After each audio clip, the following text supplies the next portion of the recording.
This is the Antimatter Space Zoomcast. On the web at antimatterspace.com. This week featuring Ayla Wolf.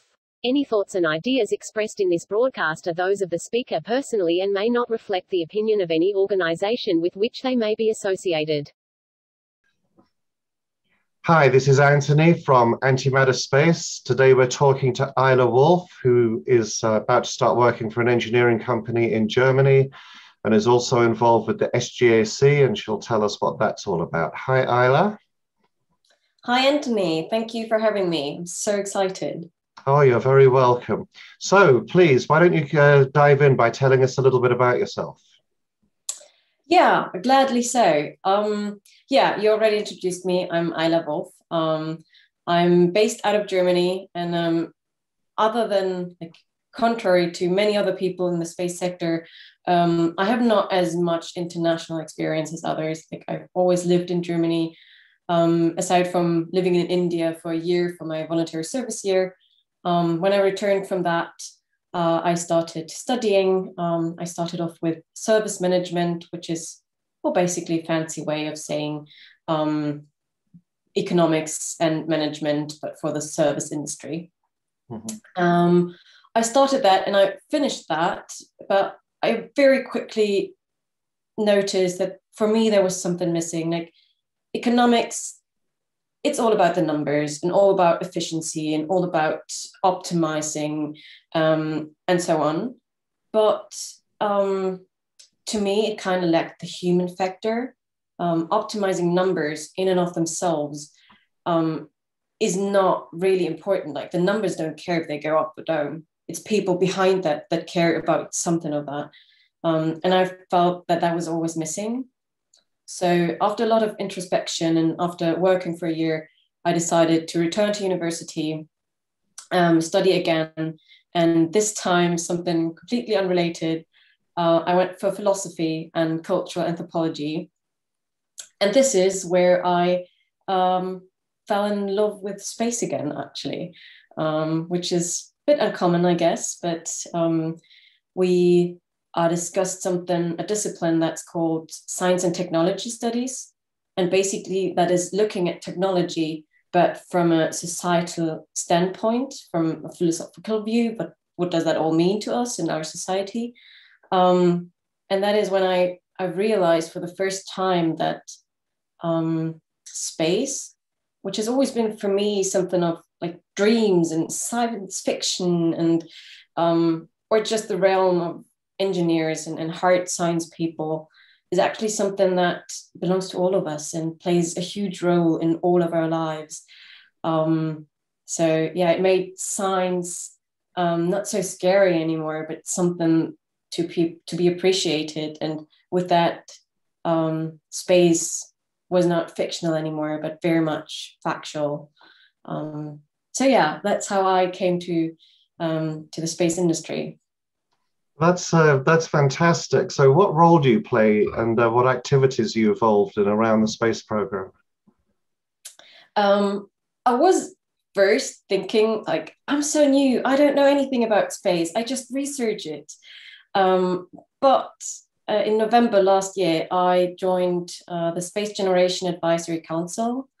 And although I'm a really new member, I just applied for something for one of their voluntary roles to organize the Space Generation Congress, which is like their flagship event. And believe it or not, although I'm so new and I have not the typical kind of background, I was chosen for the PR and communications team for this event, and I'm currently acting as the team lead for it. So yeah, so happy about that. Oh, that's fantastic. And you know, what I've discovered is not a lot of people have heard of the SGAC. Do you want to tell us a little bit about what it's about? Yeah, sure. I'd love to. I won't tell you as much as I've gathered so far. Like I'm pretty new as well. As I said, they're basically like the association for young people in the space industry. It's like the institution for students and young professionals who have an interest in space and the space industry. They connect those to global players or just important actors in the field, but they also drive their own projects. They're in support of the United Nations Office of Outer Space Affairs. So basically connecting young people not only to the space industry, but also to political parties or political aspects, and thus making sure that the young voices are heard, well connected and heard, like with their opinions and their research and their understanding of space and space flight.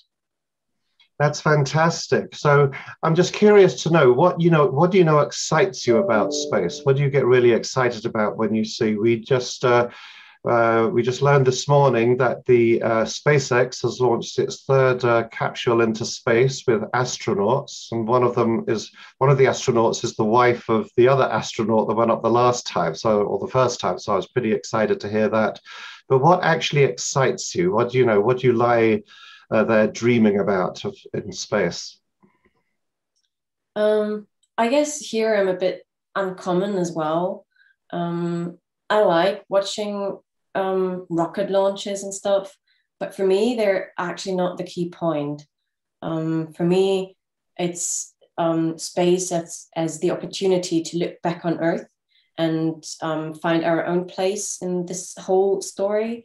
And I've actually found in my research, like I did my master thesis on narratives and imaginations concerning space and spaceflight.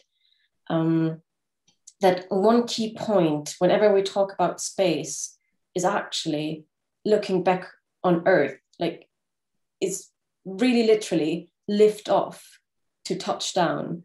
And that is what I find fascinating, something that is by definition leaving Earth, by definition leaving the human realm as we know it so far.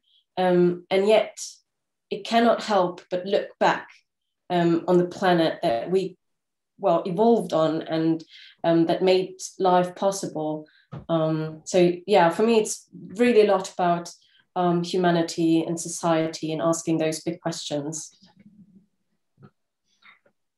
Great. So my next question is a little forward-looking. The space program is evolving. What challenges and opportunities do you see with what's going on in space right now?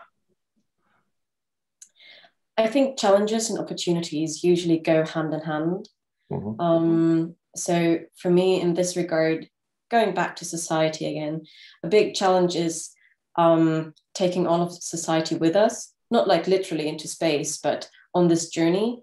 Most people are really, really detached from this aspect, although it plays such a huge role in all of our lives. And I think if we really want to take this forward and really achieve something there, we cannot leave like 90% of our population behind in this. So a big challenge is certainly helping the public understand what space means and could mean. And also not forgetting that this is like the fundamental for going further.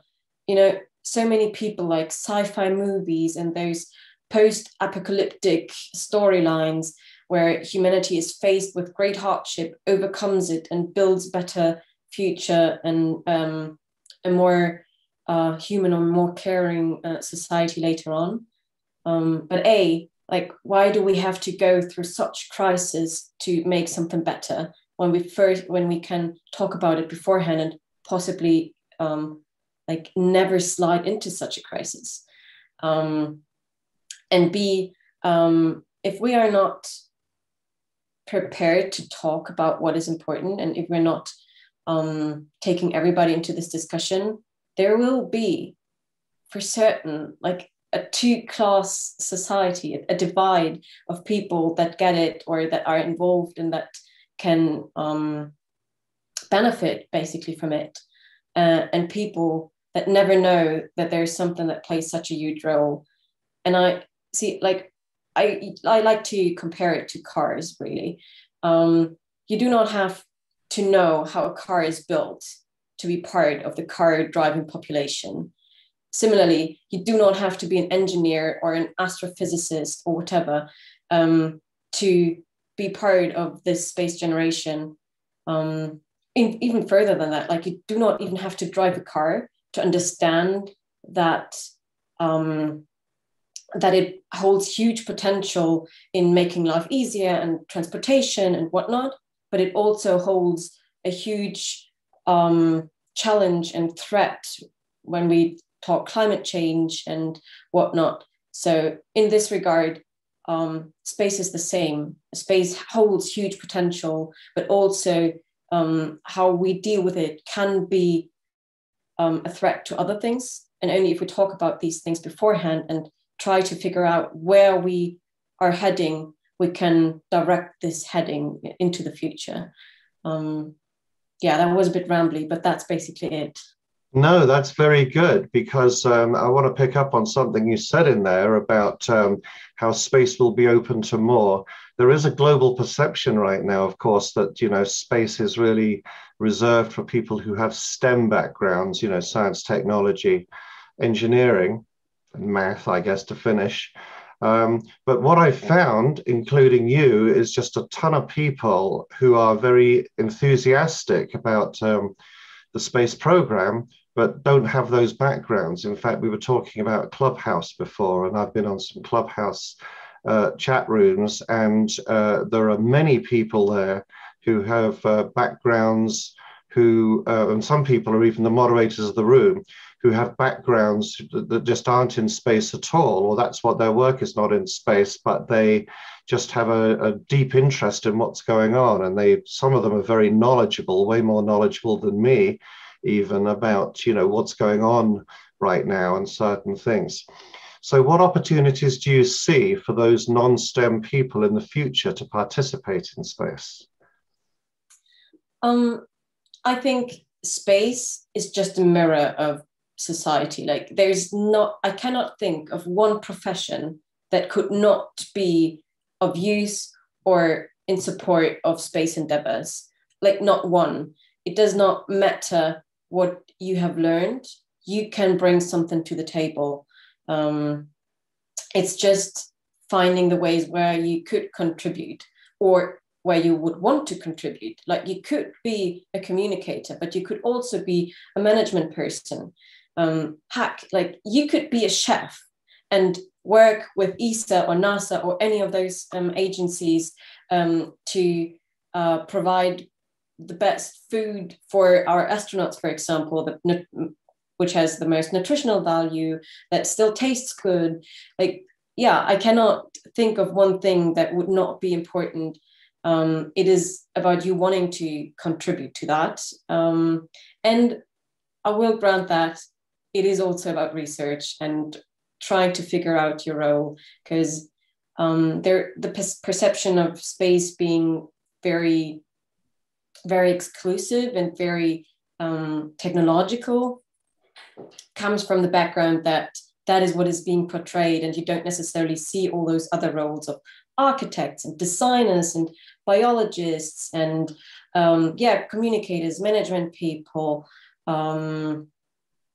quality management, like you name it. You could be, I don't know, like interested in cleaning. Yeah, if that is your thing.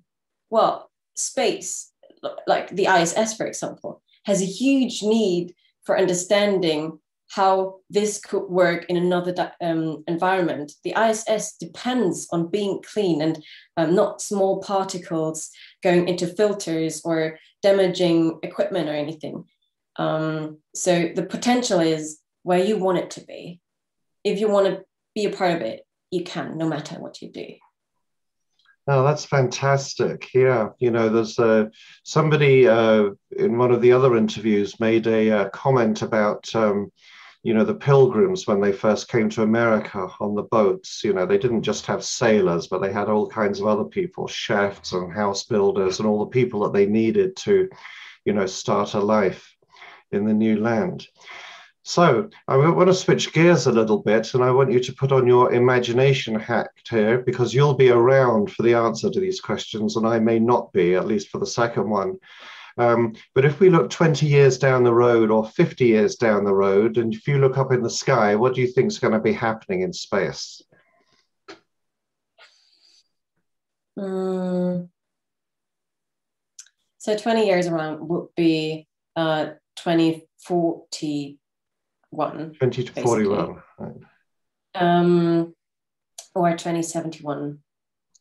I think we will expand the horizon of what we think is possible, but I also think it might not be as quick as we'd like to think. Like people have dreamt of space hotels basically as early as the 1960s, and here we are, and we're just starting the whole commercial tourist flight aspects of space flight. So I do see that expanding, and I do see like private initiatives much more, not just in the sense of new space and companies driving the space business. They already do that and are responsible for a huge surge in interest in society. But the tourist and private aspects of it, I do see a huge surge in that.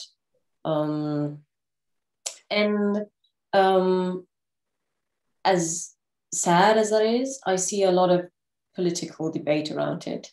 Not around just that, but around spaceflight in general, because with the rising possibilities, there are also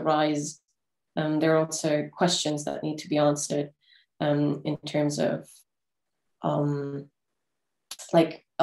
international relations and to whom belongs what. So I'm not sure if the biggest thing we'll see in the future is the space possibilities themselves or the questions they need us to face. Yeah, I'm all about society. Did I say that? Okay, no. Yeah.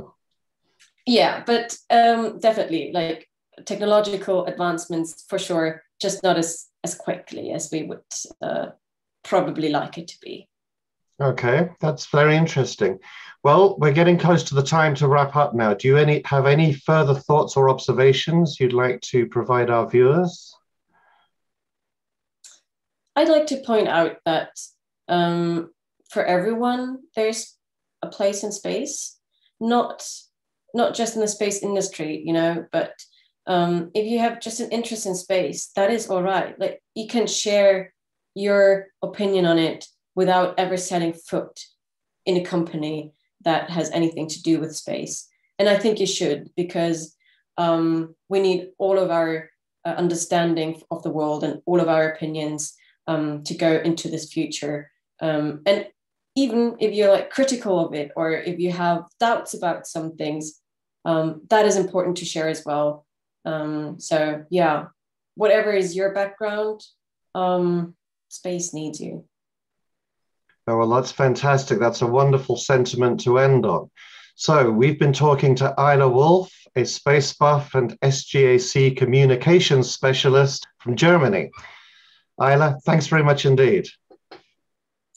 Thank you. Any thoughts and ideas expressed in this broadcast are those of the speaker personally and may not reflect the opinion of any organization with which they may be associated. You have been listening to the Antimatter Space Zoomcast on the web at antimatterspace.com.